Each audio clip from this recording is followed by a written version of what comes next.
chers téléspectateurs de 14 TV Gabon, bonsoir, soyez les bienvenus pour ce flash d'information du vendredi 20 décembre 2024.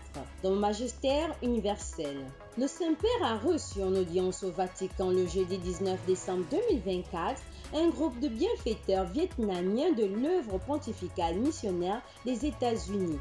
Pour le pape François, la solidarité de cette délégation avec les pauvres et ceux qui vivent en marge de la société répond au commandement du Seigneur, celui de prendre soin des plus petits d'entre nous.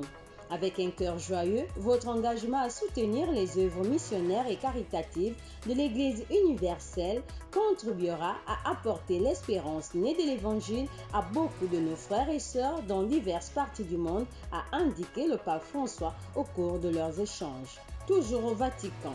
En recevant les pèlerins italiens du chemin de Saint-Jacques, dans la matinée du jeudi 19 décembre 2024, le pape François a rappelé que le pèlerinage chrétien qui mène au temple des apôtres se reconnaît par le silence, l'évangile et le protocole de Matthieu 25. Aussi, le pape François les a exhortés à réfléchir sur le sens véritable du pèlerinage et d'être attentifs aux autres, surtout ceux qui sont dans le besoin. Le pape François a achevé sa rencontre en leur souhaitant un joyeux Noël et en les encourageant à poursuivre cet apostolat d'évangélisation et d'attention. Que la Sainte Famille de Nazareth, pèlerine en terre de Palestine, soit un exemple pour nous en ce temps d'attente. Église en marche. Dans le cadre de ses activités pastorales, la communauté Sainte Famille de la paroisse Saint-Pierre de Libreville a organisé une conférence le mercredi 17 décembre 2024 sur le thème « La mission du couple chrétien dans l'Église et dans la société ». Cette conférence était animée par le couple Gisèle et Charles Bendo Minso, foyer chargé de la formation pour le compte des équipes Notre-Dame au niveau de la région Gabon. Le but visé par cette conférence est d'inviter les couples de la Sainte Famille à prendre conscience qu'ils sont des missionnaires du Christ et doivent promouvoir l'union de l'homme et la femme dans un monde de plus en plus hostile à la famille.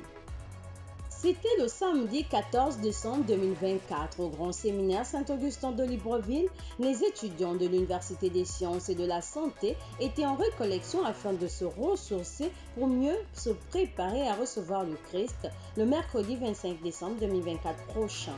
Pour cette rencontre animée par Père Harris, leur nouveau responsable d'enseignement portait sur le thème « Abaissez vos collines ».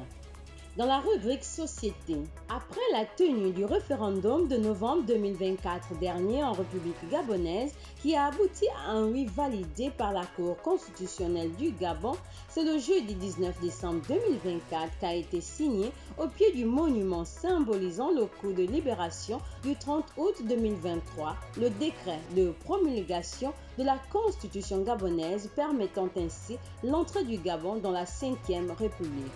Cette étape cruciale de l'histoire du Gabon s'est faite en présence des présidents des institutions, des parlementaires, les membres de la société civile et des représentants des confessions religieuses.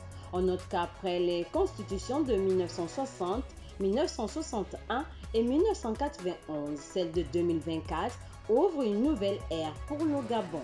Chers téléspectateurs de 14 TV Gabon, c'est ainsi que s'achève votre flash d'information de ce vendredi 20 décembre 2024.